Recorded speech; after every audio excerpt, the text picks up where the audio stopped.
So this Supreme Court ruling is a big, big deal. And I think it's a little unexpected. There were folks who thought something might happen at the court. But remember, this week the court essentially backed up North Carolina's voter ID. And here the Supreme Court comes with a 6-3 majority and says, no, voter ID, you can't, it apparently says, it looks to be the evidence of it, can't go forward in Wisconsin, at least for this election. They did not throw it out. Right. What they said is they want to review it.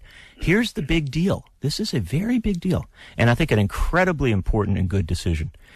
They said you can't create chaos before an election. You can't take a law that everybody thought wasn't going to be implemented because Judge Edelman had really knocked it down, and then suddenly in the last weeks before an election say, we're putting in a whole new set of rules, screw up how absentee ballots are done, make colleges look at doing new IDs, have clerks begging for more money.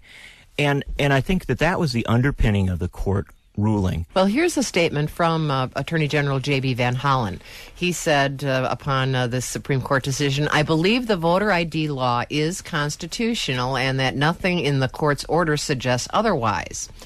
Instead, the court may have been concerned that even with the extraordinary efforts of the clerks, absentee ballots that were distributed before the Seventh Circuit declared the law valid might not be counted. We will be exploring alternatives to address the court's concern and have voter ID on Election Day. What's going on there, John, you think? He has tried in every major election since 2008, at least, to intervene in some way to make voting more complicated. He is wrong to say that. And the reason he's wrong is because we are in this final cycle toward an election. We have the first major gubernatorial debate tonight. Mm-hmm. And to throw out complexity, to make it say, oh, well, we may still have voter ID.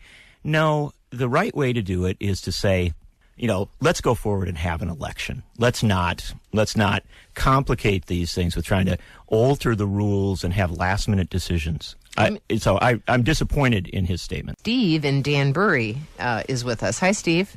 Hi, thanks for having me on. Brad Schimmel is running on, at least partly on this idea that the Attorney General's office should not be politicized in any way. Yet that statement from J.B. Van Hollen that you just read clearly indicates to me, and I won't be as generous as Mr. Nichols was, that he is indeed continuing to politicize the office by not looking at what the justices really said, and by perpetuating the ambiguity around this whole issue, I think hoping that on Election Day voters will still be wondering what the heck is going on, do I need an ID or not? So I think Mr. Van Hollen needs to be roundly condemned for the statement you just read, Joy, and I'd like your guests to respond to that, especially your conservative guest. Dan Kapanki? That'd be me. I didn't see that quote, Joy, and I don't understand where that came from as far as JB is concerned, but I do agree we're a little over 3 weeks out from an election, and we need to have as much certainty as we can going into the polls.